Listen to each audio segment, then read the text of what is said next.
I request all the panelists to come to take the chair on the dais, please. Jatin ji bhi aa gaye.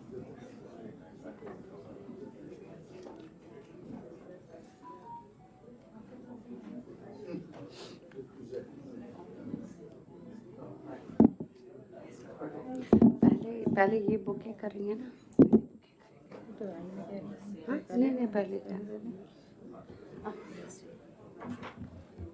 Jatin दास है बाहर. He is there.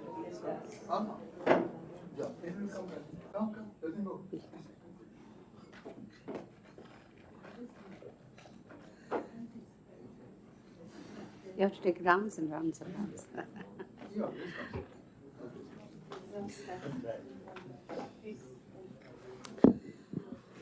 A very good evening to all of you. On behalf of India International Center, I extend a warm welcome to all of you to this book discussion on the book Animal Icons and Worship and Nudge at Life's Purpose by Monica Das.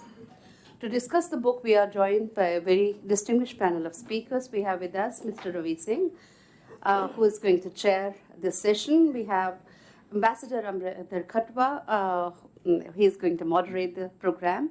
We have Ms. Amita Singh, Mr. Jatin Das, and the author. And it's I'm privileged to introduce briefly all these panelists to you. Of course, they are very well-known personalities in their own areas. Mr. Ravi Singh is the Secretary General and CEO of WWF India since 2003. Prior to this appointment, Shri Singh was the General Manager and Head Multinational Corporates, Deutsche Bank, based in Mumbai. He started his career as a lecturer of history in Bhagat Singh College, Delhi University, after his master's in history from St. Stephen's College in 1975.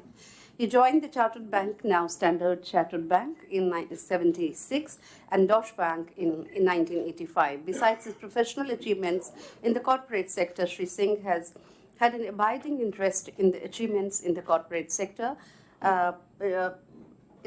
abiding interest in the conservation of nature and working for India.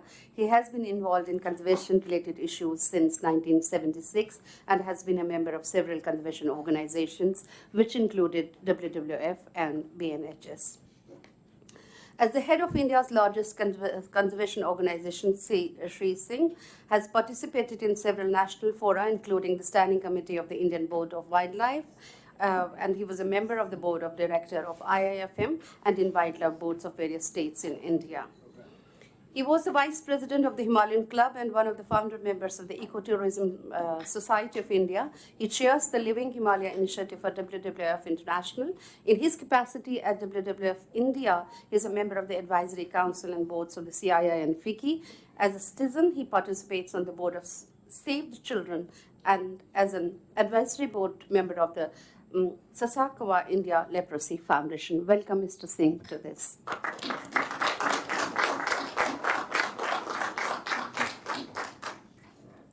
We have Ambassador Amarendra Khatua, who is the former Secretary of the Ministry of External Affairs and Director General of Indian Council for Cultural Relations. After 38 years of his diplomatic career, he has served as ambassador to various countries. He has authored several books, and he is a very well-known poet, about 40 poetry collections, which are in English, Hindi, Odia, and Spanish, and is translated in all major Indian languages, and in German, Russian, and French. Welcome, Ambassador Khatua.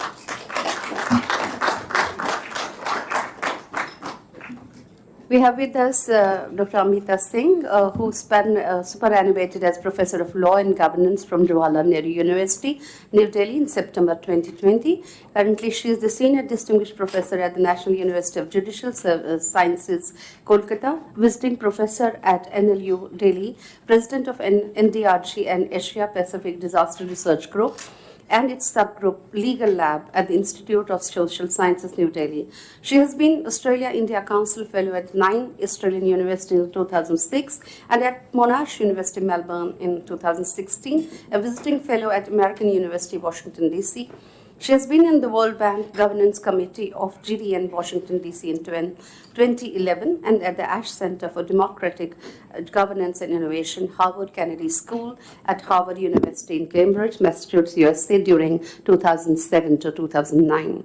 She has authored several books and contributed to newspaper columns and reports of value to the government.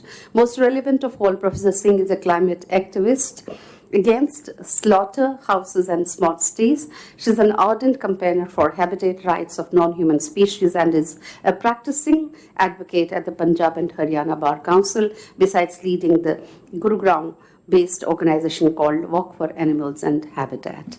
Welcome, Dr. Singh, to this.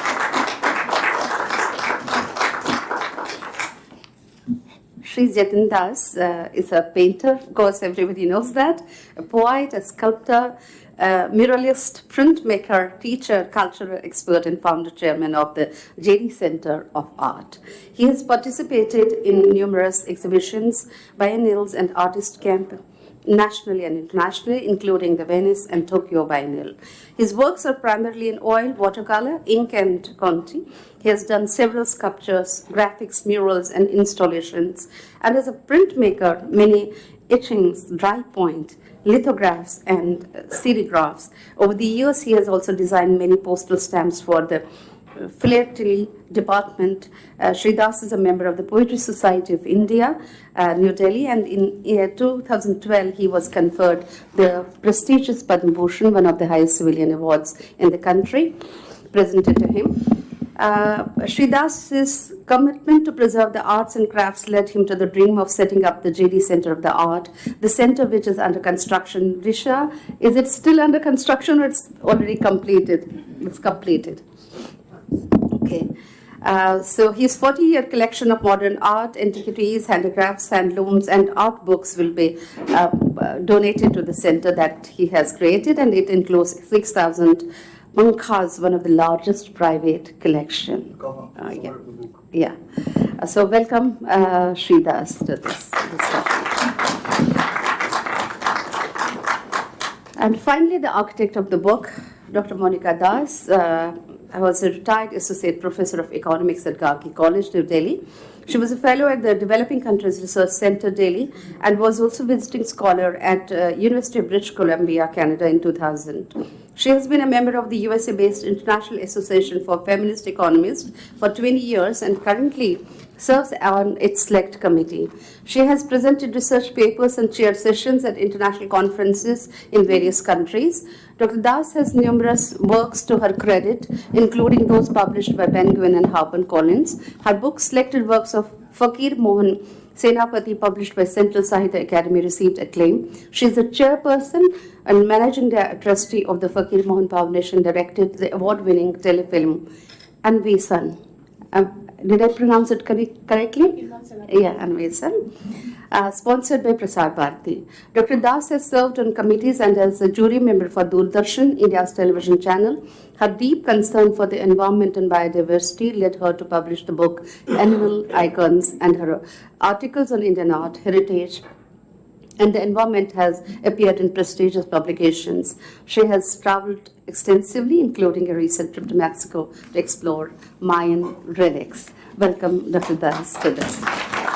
With this brief introduction, I request my colleague Kanchan Nagpal to present, as a token of appreciation for their presence here, a bouquet to each of the panelists. To Mr. Singh first.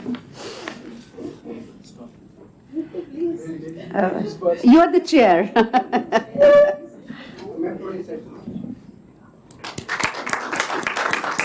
To Ambassador Khatua. Ambassador. To Professor Singh.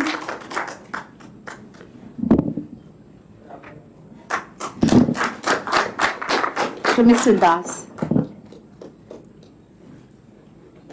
And to the author herself. Thank you. Before I hand over to Ambassador Khatua, may I request Dr. Singh and other panelists on the dais to formally release the book.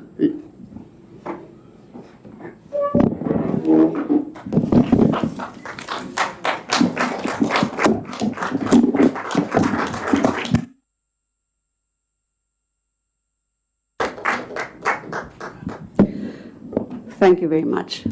Over to Ambassador Khatua for conductors. Thank you.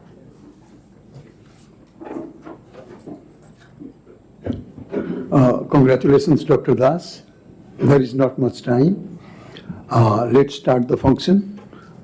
Mr. Ravi Singh has written the foreword to the book, eminently known for his work related to animal conservation, welfare, etc.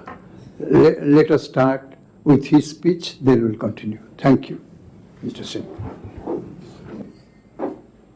Thank you, sir. Thank you very much. Thank you, everyone. Namaskar to everyone. I think just like to say a few words to start. I think the main. No, I don't think so. I think I'm fine. We must talk about the book and the subject matter. By the way, I'm always surprised by the reading of my CV or biodata because it leads to memories that you've forgotten about what you did in life, and sometimes there's so much happening, there's very little to reflect. And in my travels and in my work, I also came across, from Deutsche Bank days, my eminent painter, my person whose art I admired, Mr. Jatin Das, and his work continues. And I think look forward to hearing from all of you the views of what we are going to be presented. I would congratulate Dr. Das for this book. There's very little written about form and imagery. There's a lot written about and photographs about actual wildlife and how impressions are in our time. But this aspect, the aspect of the animated figure, which has come to us from our ancient times and for our heritage, is something which is very deep and akin to us.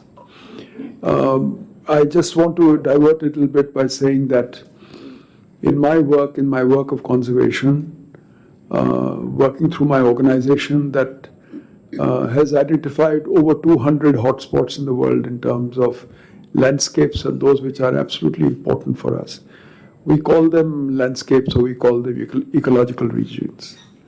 These ecological regions, the one of them which is absolutely unique, which falls in India, between India, Nepal, Bhutan, which is where ecology, religion, culture, tradition actually comes together. And this is unparalleled anywhere in the world. And in a way, this book reaches out to that because it talks about worship, it talks about interaction, it talks about all those issues. We have images here which I found difficult to find elsewhere. So Dr. Das has obviously looked at sources and she's interpreted it in her own way. I also go back to imagery that is sometimes comes from readings and our studies and in our dreams. The anthropomorphic figure from Mathura, the bronze figure, which we see universally in several places, is in fact, perhaps one interpretation that it is a human, but more from an animal form. Because these things were so close to us in our imagination. I myself have seen cave and rock paintings which precede our Saraswati civilization, or what is earlier known as the Mohenjo-daro, or the diggings out of the Indus Valley. And some of these are, impressions and actually great works of art, if you see them in isolation. Worship is one, but the actual image that in some places are still surviving were perhaps led to this aspect of worship in a way which could be interpreted by people in that direction. And perhaps the sculpture came from that sort of imagination too. So this is an important area to work. For me, there are two aspects here. One is writing about animal motives or this kind of thing. It actually also leads to and shows the spirituality of compassion. This is compassion in a way. Our understanding of nature, the understanding of interaction, the internal relationship, it is compassion. And therefore, I am deeply thankful to Dr. Das for presenting this. There is very little that actually people come out and show for animal forms, and animal welfare by itself is a very difficult issue. But to show this in a form is a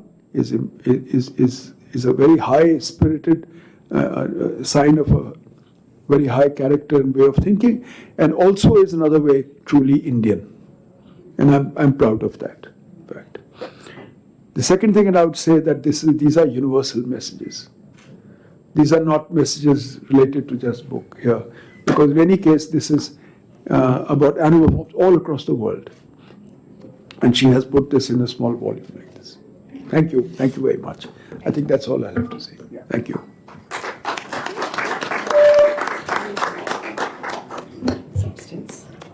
Thank you, Mr. Singh.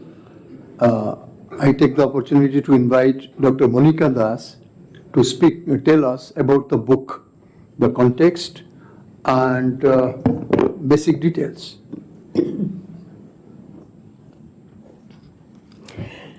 A very good evening to this August gathering. We are so delighted to have you all here. The book is with a cause, so all the more reason for the delight. Now we have, as you can see, a galaxy of speakers for which I feel honored and humbled at the same time. We have my time will start a little later. I hope whosoever is the timekeeper. I would like to speak a little bit about the speakers. Amarendra Khatua, as he has been introduced, I mean, he's the one who sort of brought up this topic of presenting this book today here, and it's happened because of his initiative. Thank you. Then we have, as you just heard him, Mr. Ravi Singh. He's written the foreword for the book, and thanks to him. Then we have Amita Singh, a word or two about her. I mean, she was a professor in JNU, and for your information, she did her law degree just to protect the rights of the animals, and she's an absolutely staunch activist, animal lover and activist who's practicing on the ground. Then, of course, we have Jatin Dasji, whose name is synonymous with aesthetics, and aesthetics is a part and parcel of the core thing about the book, worship. Now, the most pertinent question that should come from the audience is, yes, we have this animal cause, and all that, which we understand separately.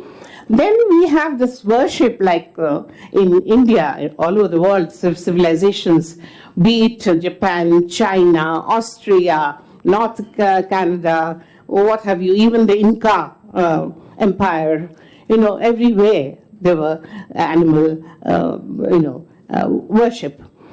But the pertinent question that should come from the audience, and I'm just pointing it out, is that, many of my friends actually have posed this question to me, that why the interface, the lived tradition, and in India, it's a lived tradition. Tradition, not only just a tradition, but a lived every single day. We worship the Sarpa, the Garuda, the Matsya, and all these, as you know.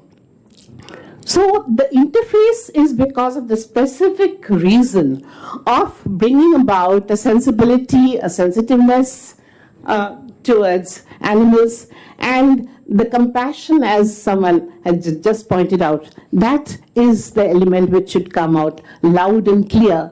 In this strife-torn world of today, what is lacking is compassion and humanism. And all this, I mean, it's an eclectic kind of thing which has been taken up in the book. There are so many ramifications to it.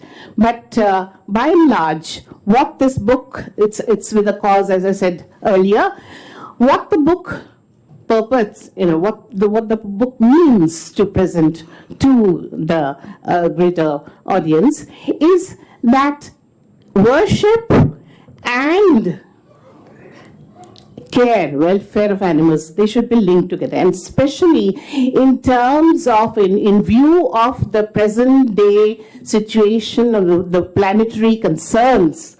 And one of the main concerns is animal preservation. And it is a symbiotic relationship.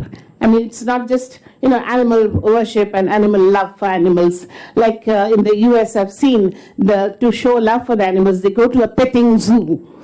So we don't, here in India, we don't need to go to a petting zoo, but we have the lived tradition by which every day we express love for the animals. Now, due to constraint on time constraint, I would just touch upon the salient points, just to show, how important this the book is. More than academic heft, it has a moral heft. This is at the core of the discussion. This should be at the core of the discussion.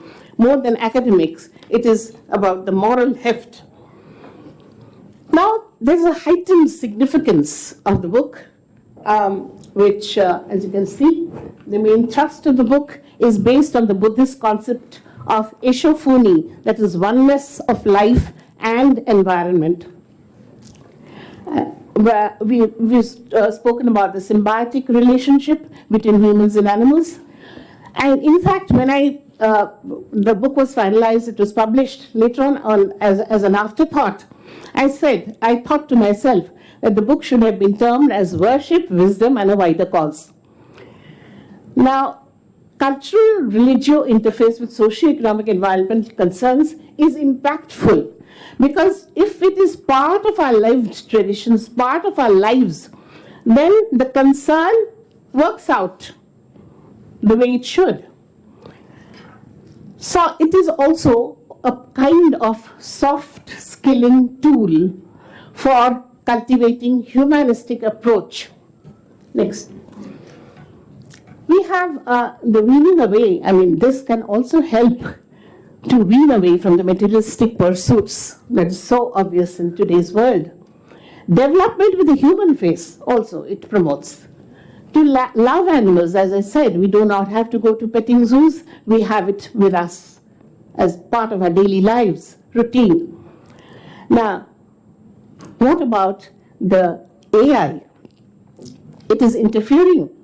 Will it interfere? AI, that is artificial intelligence, is now kind of poses as for some like us, poses a threat to our very, patterned existence. So AI, will it interfere with this animal welfare? Now, meddling with nature, AI is a kind of meddling with nature. It would be if it works out that way. So, how detrimental will it be? These are questions which we should address, we should think about. Then, environmental ethics. What about that? The pain inflicted on animals. Now, in Costa Rica, my son had recently been there. He was saying that Costa Rica, as we all know, Costa Rica doesn't have a defense mechanism, doesn't have a defense budget as such.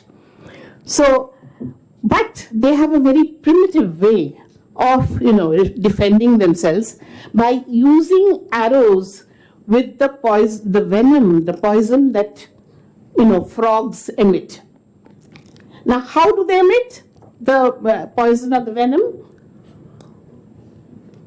When they are in a torturous manner, they are put on hot iron plates.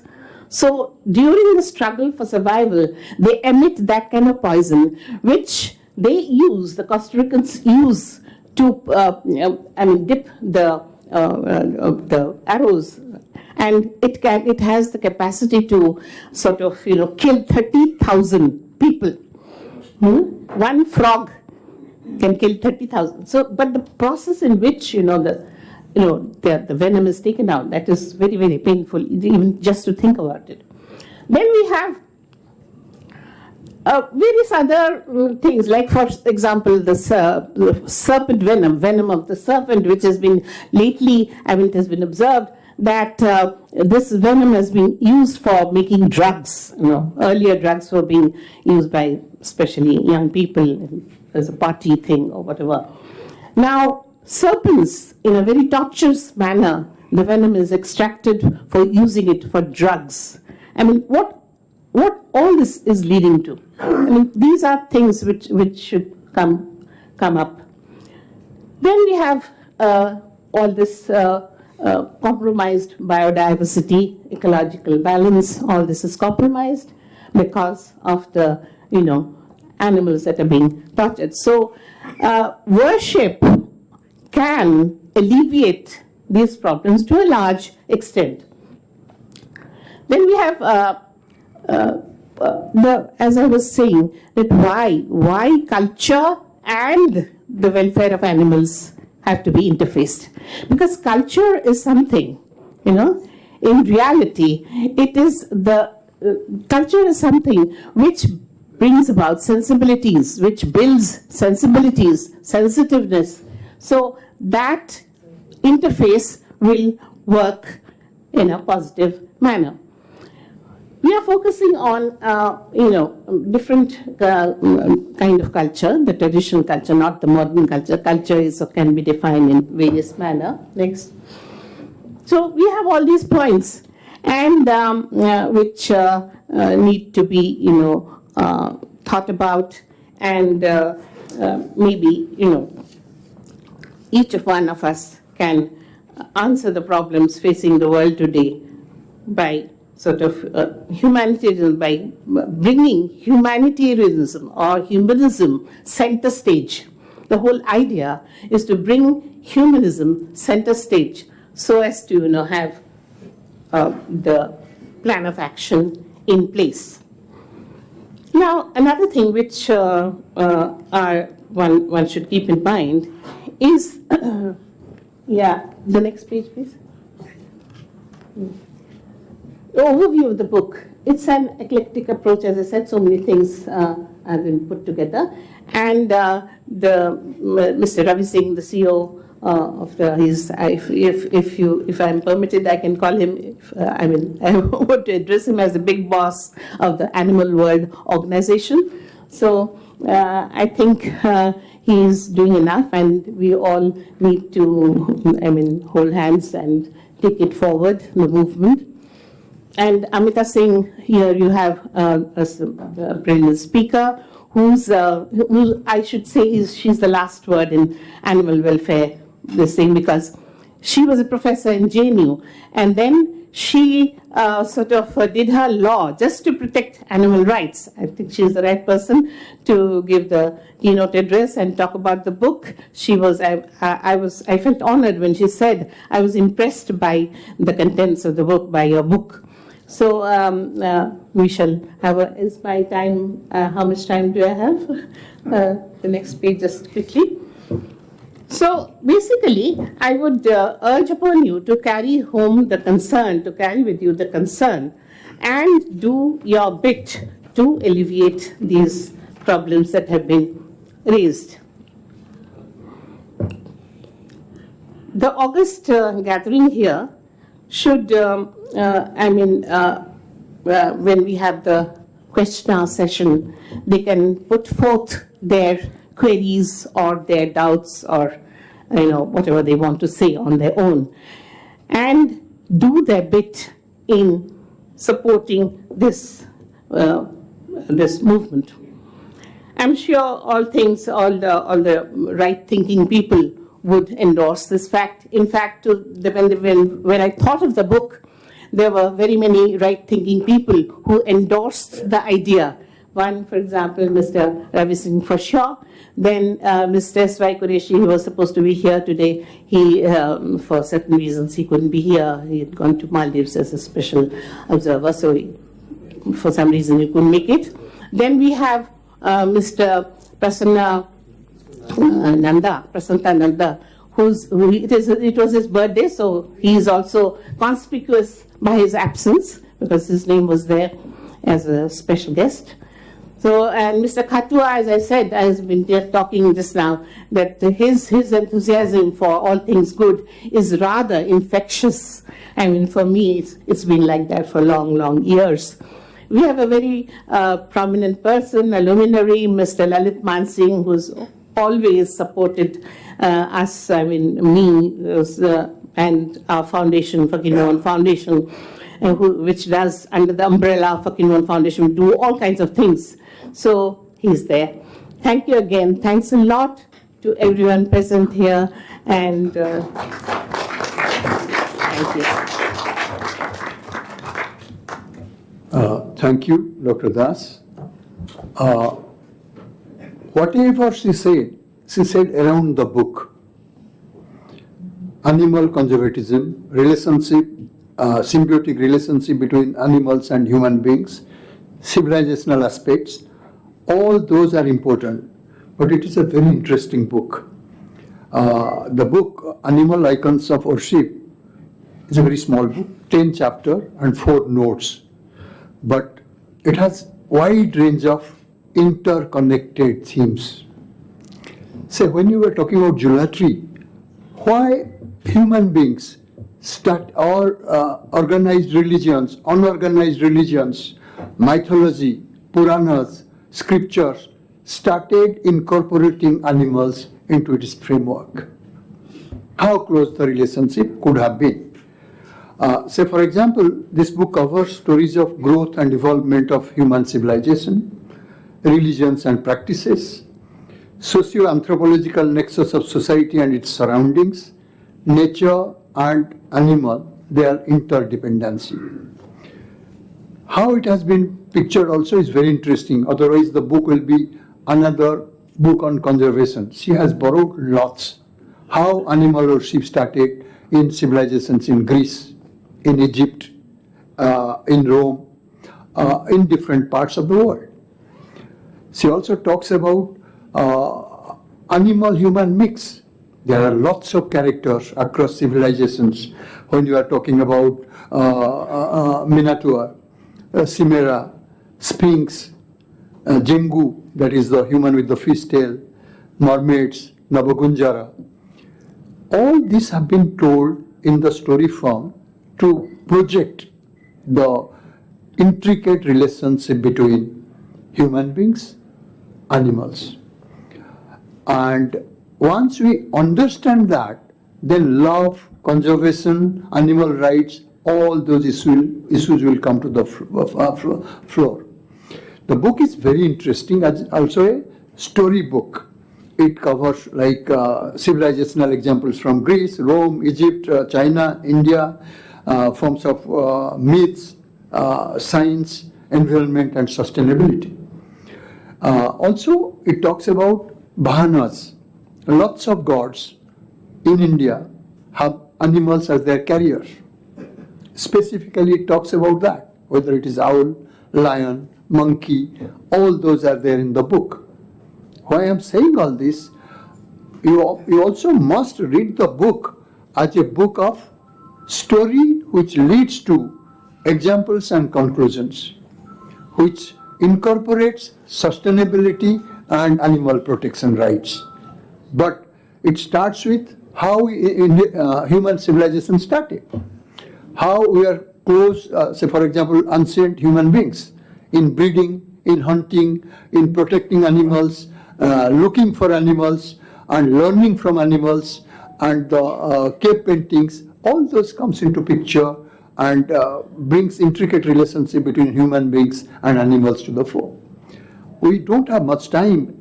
Please buy this book. It's a very interesting book, especially for school children, for college students, for foreigners, to understand lots of concepts of geometry. It's not an easy subject at all. And many times our feelings, our belief covers the connectivity, interconnectivity of various subjects, various themes. Then when we are talking about animal and bahanas, she also brings lots of Indian literature and myth into the book. She quotes from them. Very interesting examples. Each one is a good story. It's a very small book. For example, animals in Ramayana and Mahabharata can itself become huge books. But in a small book of like 133 pages, she has brought all this together into focus. Therefore, when we read it, 3-4 things will come. That in the civilizational parameters, human relationship with animals is very intricate, very positive, is very negative, has to be corrected, and has to grow in a educative manner. 2, today with the issue of sustainability and animal rights, how we have to link up all these growth things and the stories. And I congratulate her. We don't have much time. We have lots of speakers. At the question answer stage, we'll try to speak more. Thank you.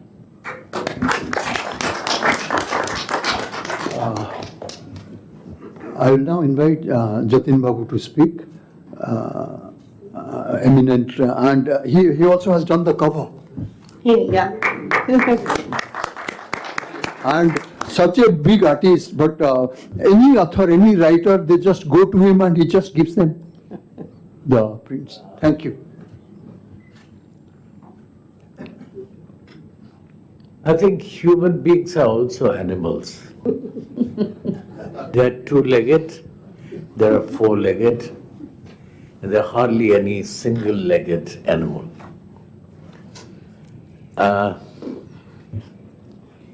When you mention the animal instinct, we are thoroughly spoilt by artificial intelligence. That is, it's like where the animals, all the animals, they're very instinctive. You see a cow sitting in the middle of the road and snoozing. You know, it's wonderful. If you, at the time, you would stop and feed the cow and take a photograph. Yeah? So, human beings have become very cruel to the other species of nature.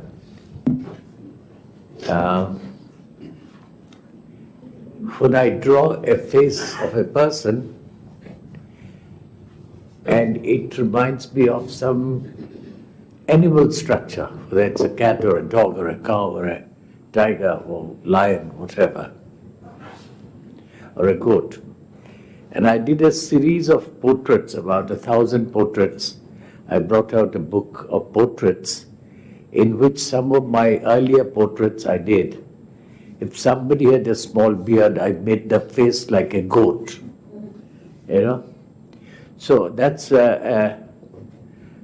different, but genuinely over the centuries, from the beginning of life till today, there have been a lot of narratives regarding inseparable relationship between human and animals. And as I mentioned at the beginning, human beings are also animals.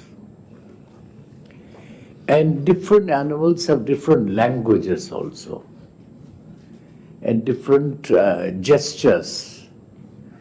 The dog says, I want to do this. And as you know, there are a lot of programs these days on the television where they show dogs and cats and others, how they're treated, how they're trained. A dog runs up to catch a thing about 40 feet high. Or, as you know, the police and the army train dogs to find mischiefs of, you know, people who are culprits. So, unfortunately, human beings have gone away from natural instinct And animals have still retained their own instinct, which is real, natural, and related to their species. Now, I have done hundreds of sketches of different kinds of animals, goats, cows, etc., dogs. And as I said, many features look like animals, you know. So, and this is an extraordinary thing that she has addressed. And of course, you know, as you know, that in our legacy, in our tradition, in our iconography, we have like Ganesha has the rat and various other vahanas they have. And but I think it's very symbolic. It's not just the animal. You see, ours is a unique country in the world. Even an illiterate person in the villages, for Lakshmi Pad, they just make a rice paste and put the feet, and that's understood as Lakshmi Pada. So likewise,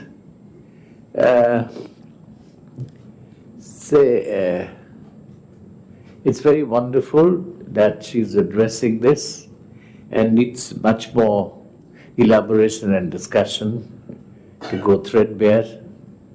And thank you very much.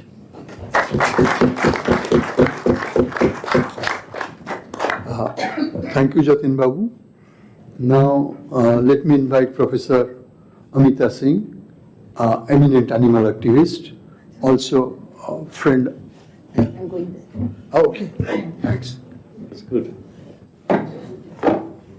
There's a difference between administrators and a teacher.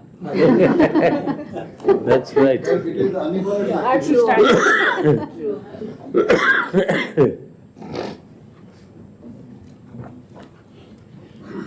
First of all, of course,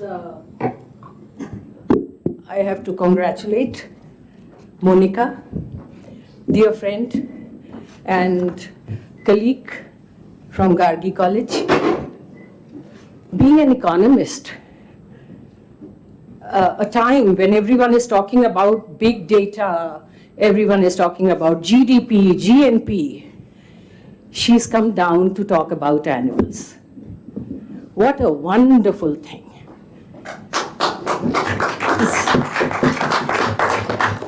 And this is, you know, the book that everyone has been talking about is just the tip of the iceberg. We need to have, of course, more discussions on animals as we move forward in the year. And I look at Amarendra Ji with a very keen eye of desperation that he would allow some more platforms to talk on animals.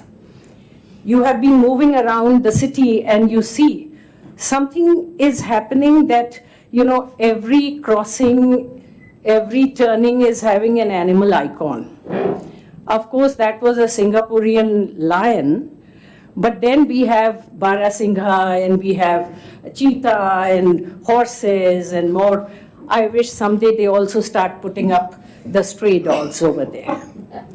And we need to recognize that some people live in complete invisibility, carrying on the suffering of so much happening in the society. See, whenever you have problem in a society, your family, your community, your locality, where do you rush to? The first knock is at the police station. You knock at the thanedar. Please come and help.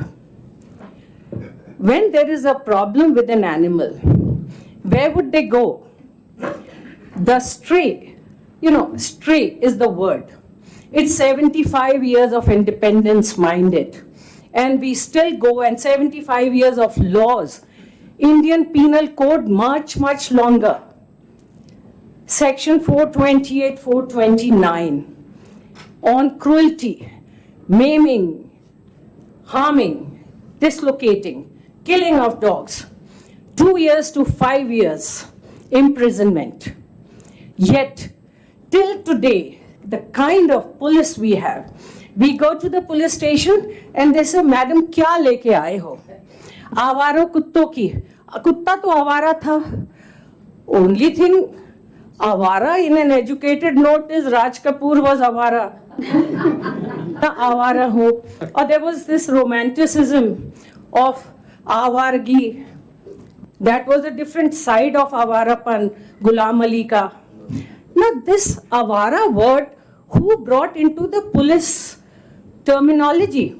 They have absolutely no idea of what it is about. So first of all, to begin with, we need to have more open forum discussions on themes of animals. This is one thing. But then I come to the book. I have some important points which I carried from the book.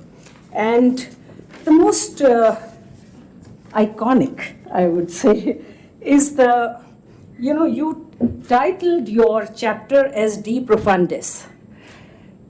Now, I know Professor Bhatbayal is looking here because he is wisdom of De Profundis. I know that.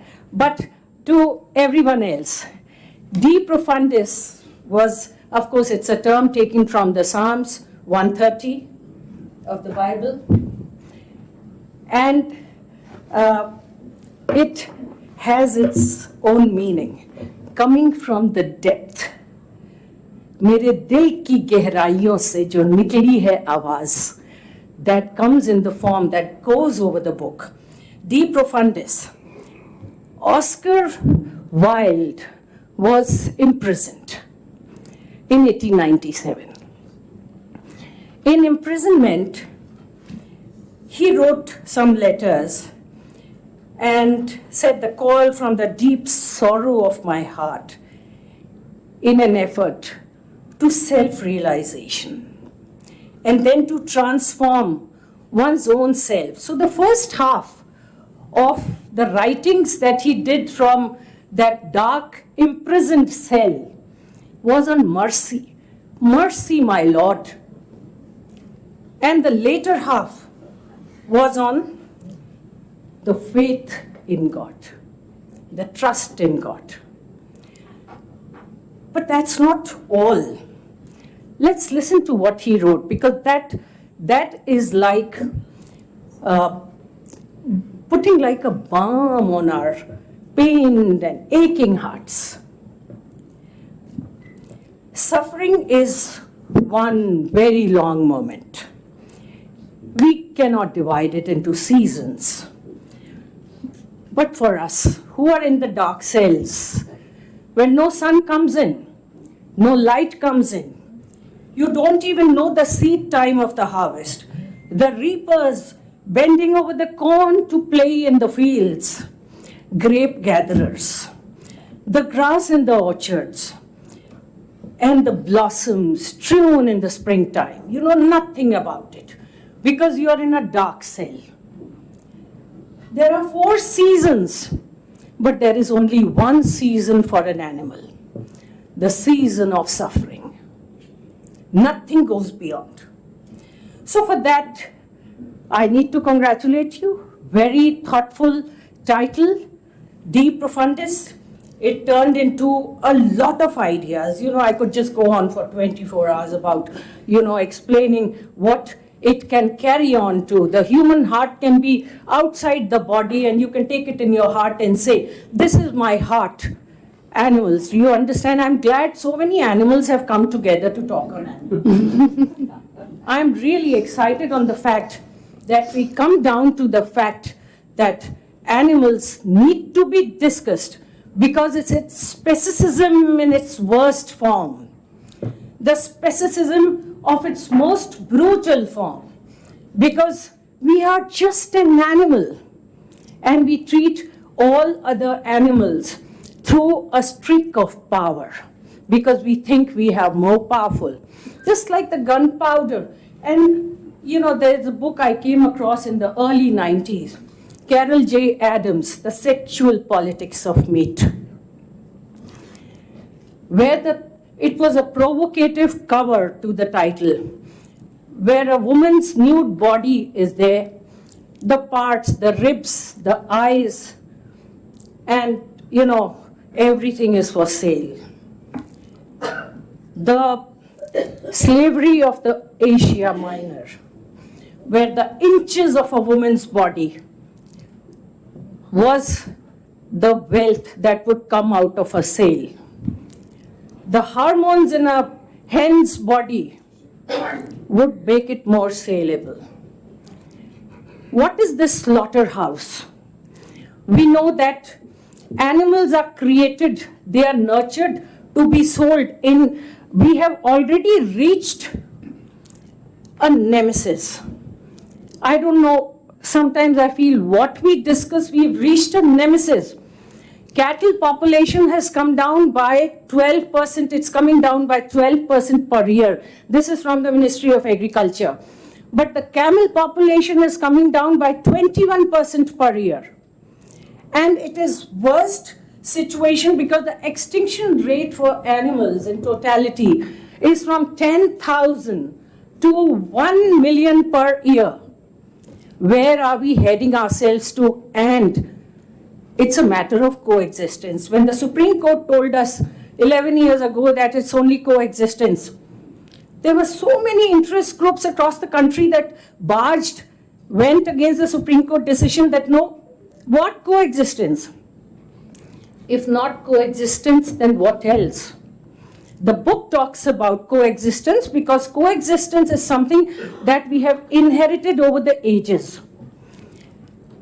It's surprising, despite all that when we are in a temple, we go to the ear of the Nandi and we say, इसके कान में कुछ फुसफुसाओ तो शिव आपका भला करेंगे. Everyone is running to the ear of poor Nandi statue. बाहर आके डंडा मारेंगे गाय को. A local person came with a JCB and he broke down all the water pots, cemented water pots put by the residents in the green area. Of course, I and my lawyer friend, we had gone to the court, we stopped them. The point is that we are in defiance. We are not accepting that animals coexist with us. We are part of it and we need to live with them. What you have mentioned in your book is, which I need to talk about because you talked about hybrid metempsychosis. This is an important theme because she mentions at one point in the book that it's not the icons, the bodies of animals that we worship as vahanas and other things. It's the trait. And definitely it's a trait that we worship which is symbolic, which is not to be seen in a cow, in a dog. The dog will refuse to eat when he doesn't want to. He would not accumulate for posterity. And cows and every other animal will teach you something. Persian and Arabic literature is so full of discussion on the animals. Last I have to say because it cannot be left unsaid. When Peter Singer was writing Animal Liberation, what provoked him to write Animal Liberation? There was a sick cattle in 2008. The sick cattle and the TV was, of course, photographing that, videographing that. A sick cattle was being beaten, stunned, pushed to be taken to the kill platform, to the slaughterhouse. Peter Singer watched it to be converted into meat in seconds for the plate of somebody else. And that led him to write on animal liberation. And, you know, of course, there are lots of writers, I'll finish with that, lots of writers who've been talking about that animal icons are one thing, they are conveying something else. But patriarchy on the other side is conveying something else, that you convert that into the capitalistic meat industry. And that meat industry is a reflection of the patriarchy and the masculinity, that without meat you are nothing. You are not fashionable. You are not part of it, because you're talking about the choice of food. What is a choice of food? I just fail to understand, because now I'm coming to my last point when you talk about a choice.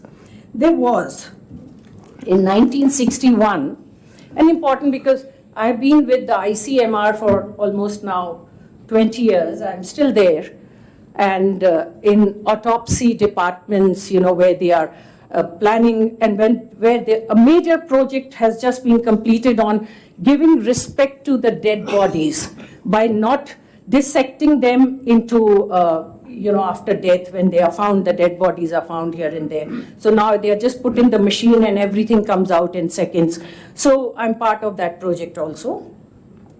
And that is where I learned that in 1961, Dr. Belding Scribner, a kidney specialist, he invented an arteriovenous shunt. And by putting that arteriovenous shunt in a body, people could easily go for hemodialysis, smooth way. But then it was realized that there are so many people who are waiting for the hemodialysis. So what was the point? A God committee was set up. Who would and who shall live when not everyone can live? Who should be given this when not everyone can be given this? Haven't we faced that during the pandemic? Who should be given that? And we have already reached a situation where there is no answer other than the coexistence. So the fact is that we need to talk about animals. We need to bring them in the mainstream discussion. We need not treat animals. When I go and talk and say, I'm the advocate of the dog. Ha ha ha ha, madam, I'm advocate the kutto ke. So there is a feeling, ये दलित काम है ये तो बहुत. कुत्तों का काम करना, जानवरों का काम करना बहुत ही थर्ड कैटेगरी का काम है. काम तो वो है जो सुप्रीम कोर्ट में बड़े बड़े पॉलिटिकल काम होते हैं. ये क्या काम है? But we have to go back to the grassroots and talk about it and shed our hierarchies and shed our masculinity, which is equally strong in women as well. Thank you very much.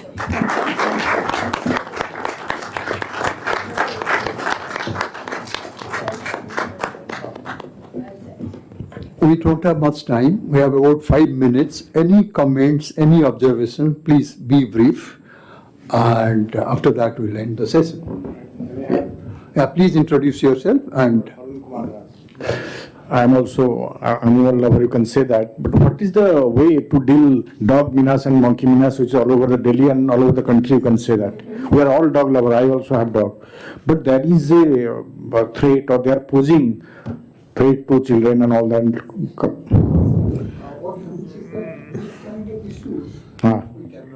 No, not discussion. Madam said that coexistence. We all believe in coexistence. But when there is a real threat, you know, they would have never been a menace if human beings had been a little sensitive. But that has been done. Human beings have committed a crime. But there is a national policy, ABC policy, animal birth control policy. Instead of chest beating on the dogs creating a menace in your locality, you should call the MCD and tell them to sterilize the dogs and vaccinate the dogs. Within 1 year, the population will halve. Shraddha or Saburi, अगले साल और आधी हो जाएगी. 1 second. monkey menace is also there. Yeah, monkey menace. Monkey menace. Please grow. Sheila Dikshit said one great thing. She, in her last year as a chief minister,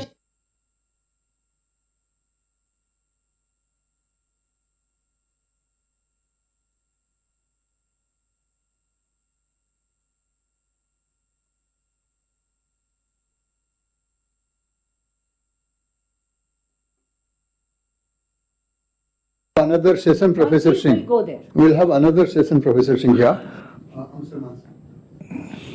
And first of all, let me congratulate Monica. She never fails to surprise. When I first met her, she was teaching economics. Then she was promoting women's rights. And now I find her promoting animal rights. All right. Now, let me introduce myself. I'm Lalit Mansingh. My career has been in diplomacy, like the chairman sitting here. I want to take the discussion away a little bit from zoolatry, because I think there's a big crisis coming up and we need to think about it. In my view, there was a kind of compact between animals and humans a long time ago. And the compact meant that some animals opted to join the human society, and in return for their loyalty, we promised them sustenance, love, care, and so on. And a whole lot of other animals decided to live in the wild, and we respected them. They stayed in their habitat.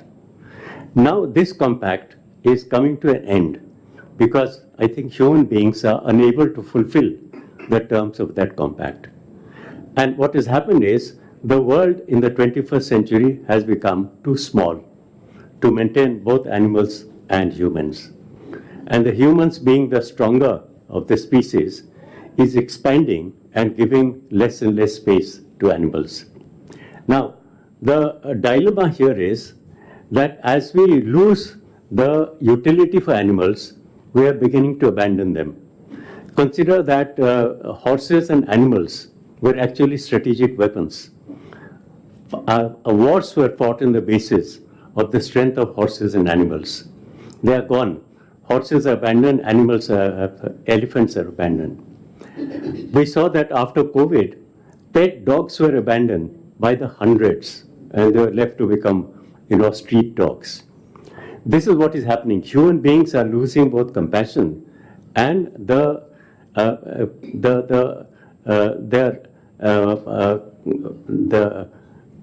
kind of intensity with which they promised to fulfill the compact.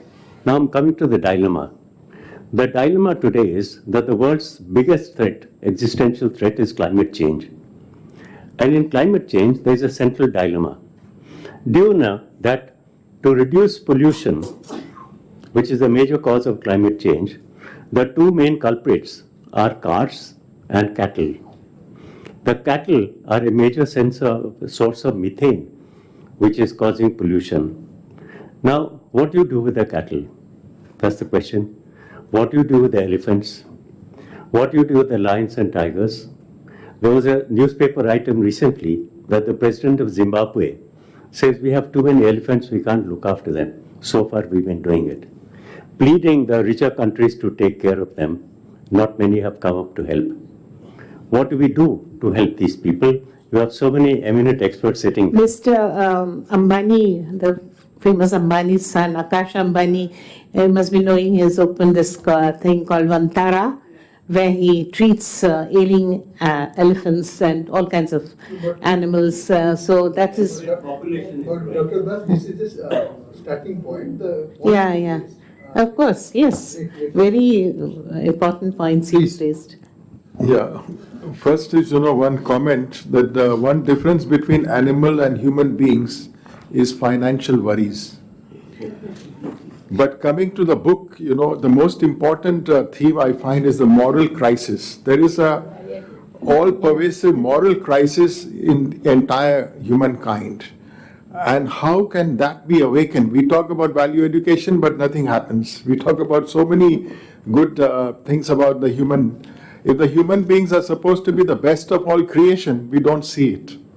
So we are questioning. So that symbiotic relationship has become completely skewed. And as we have heard from erudite friends and the speeches, each one of them was so eloquent and so powerfully giving us a message. So I feel that once it gets into the school curriculum, especially I'm going to bring it into my National Education Policy 2020, which I teach as part of the in-service program to teachers. Yeah. And there should be some kind of a book now. Excellent. Making Yeah, that is what is required. part of the environmental We and have to bring ecological in balance. Billy Mausi and Bag Mama and CR Bhaiya. Just 1 minute. I would like to congratulate you, ma'am, Thank you. for such a beautiful book. But since you have been a teacher of economics, everything counts about economics.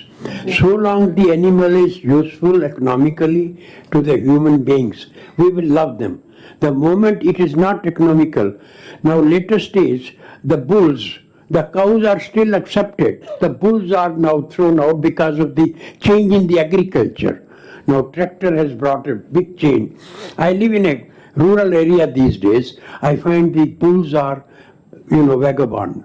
At one time it was very useful, a companion and, very good companion. Congress party had a bulls as their symbol.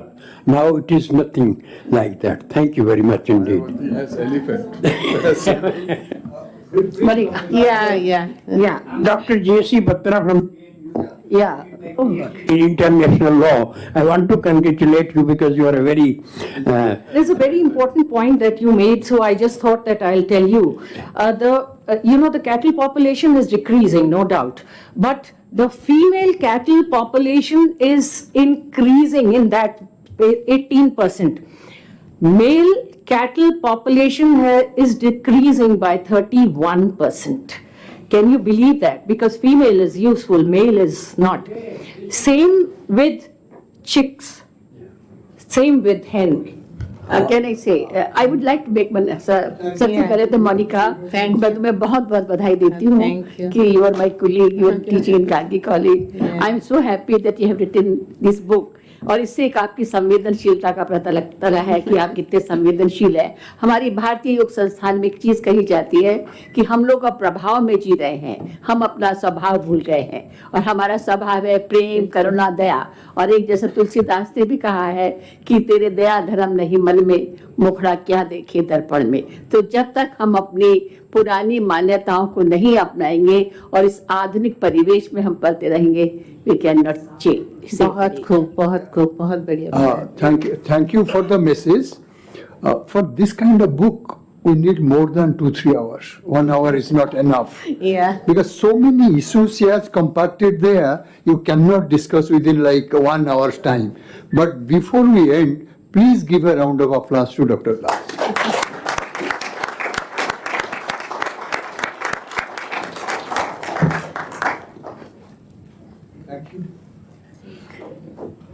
I had to thank the IIC organization for their support, and thanks to Kanchanji, thanks to Ushaji, thanks to the lovely audience today. Please thank him. Yeah, my husband, the one, he is of course, he is very particular that I thank him. So I'm thanking him here.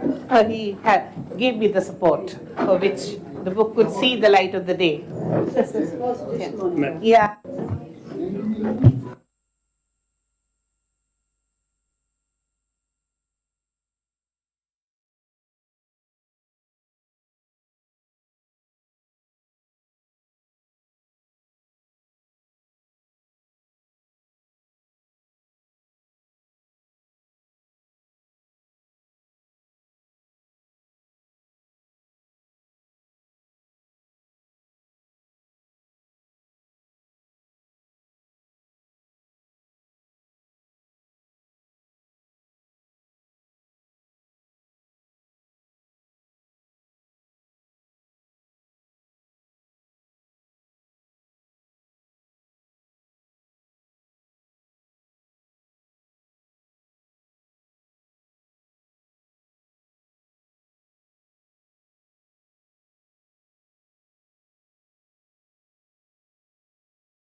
Hinduism, they're the favorite animal of the deity Lord Krishna and a symbol of wealth, strength, and abundance.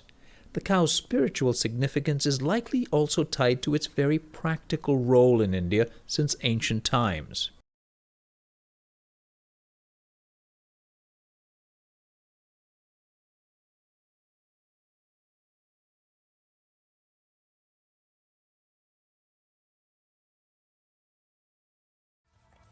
They run rampant in the courtyards, spill out of doors, tumble down stairs, scurry around corners. And there's not one, not two, but over 15,000 of them inside.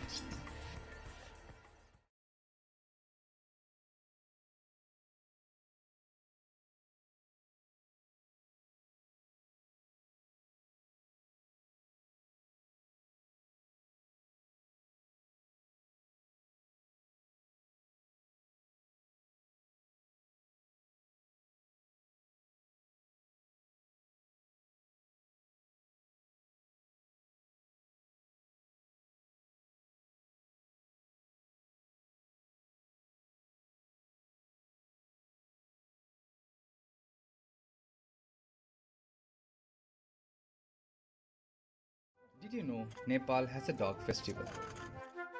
You heard that right. Every dog has his day, and for canines in Nepal, that phrase could not be more literal.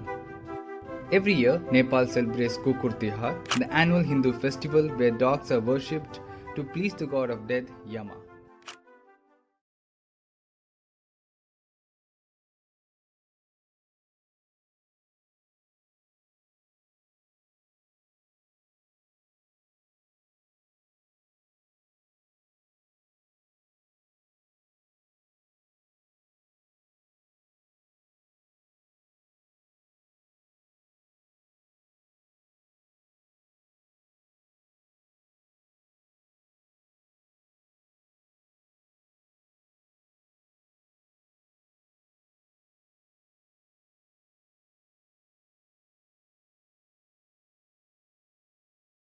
Maharashtra में शेतपाल गांव, महाराष्ट्र का शेतपाल गांव कुछ ऐसा ही है जहां लोगों के साथ साथ खतरनाक सांपों ने भी अपना घर बनाया हुआ है। शेतपाल गांव को सांपों का गांव भी कहा जाता है। इस गांव में सांप पालतू जानवरों की तरह खुलेआम घूमते हैं और यहां तक कि इस गांव के घरों में कोबरा भी देखा जा सकता है।